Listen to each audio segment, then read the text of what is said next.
Putting the onus on the Prime Minister, the Supreme Court, while passing its judgment on criminal politicians, said those in conflict with the law should not be allowed to discharge duty as ministers. In its ruling, the court says it reposes faith in the Prime Minister's wisdom.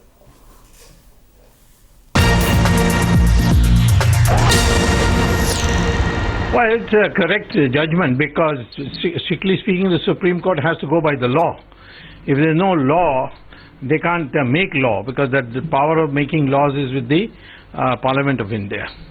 Now, the law is essentially codified in the Representative People's Act, which has restrictions on who you would consider as people with criminal background. Now, supposing there's an FIR, you can't say that person has got a criminal background. Or even a police charge sheet is not a criminal background. If the charges are framed by the court after hearing the police version and the defense of the accused, then you can make a case, but even then the law is not presently very clear. Although it was being last time passed as an amendment. Now, I think therefore the Supreme Court was wise in not laying down the law because it would have been improper. Well, joining me from Delhi is Mr. R.K. Mishra. He's the president of the Nav Bharat Democratic Party. Mr. Mishra, what is your assessment really of this observation that's coming from the top court of this land? Do you see any changes in the short as well as the long term? I think I'm very happy because knowing what I have know our Prime Minister, he has been waiting for something like this to strengthen his hand. And I will expect some reaction and some action pretty soon. What Supreme Court has said is very significant, and I'm very happy that he did not define the law, because it's not job of the Supreme Court to define the law. But what the Supreme Court has said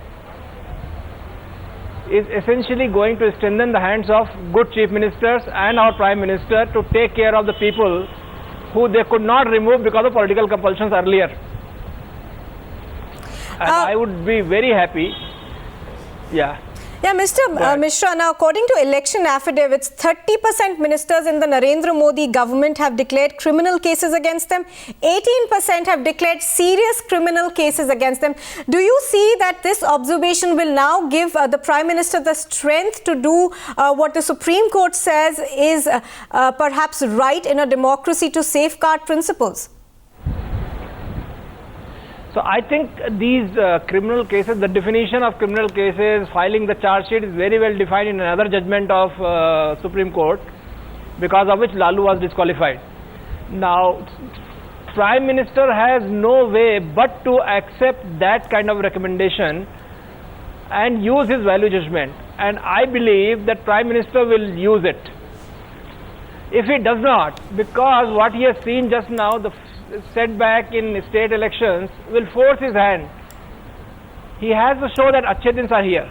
Now Achhe Din has to be not only economically but also the cleaning the politics. So I have no doubt, I'm not sure about 30%, but I have no doubt where is, he finds that anybody who has serious charges against him will be removed, is what I hope.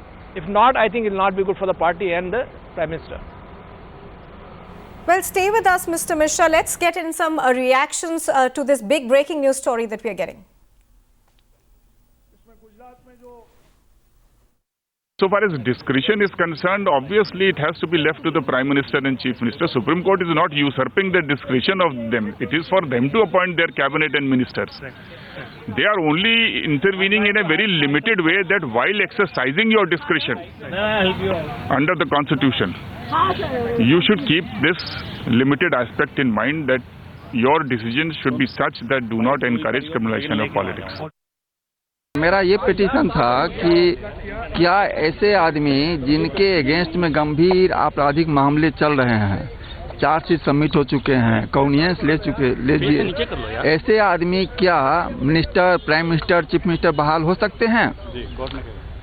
Court में 3 judgement आए हैं। जो majority judgement है उन्होंने कहा कि नहीं, संविधान का जो ऐसे कोई रिस्ट्रिक्शंस नहीं है प्राइम मिनिस्टर पर, एक्सप्लिसिटली, लेकिन प्राइम मिनिस्टर को और चीफ मिनिस्टर को चाहिए कि ऐसे किसी आदमी को जिनके अगेंस्ट में चार्जशीट सबमिट हो गया हो गंभीर मामले में या कॉन्वियंस रेट किया जा चुका हो या चार्ज फ्रेम हो चुका हो, उन्हें मिनिस्टर नहीं अपॉइंट करें।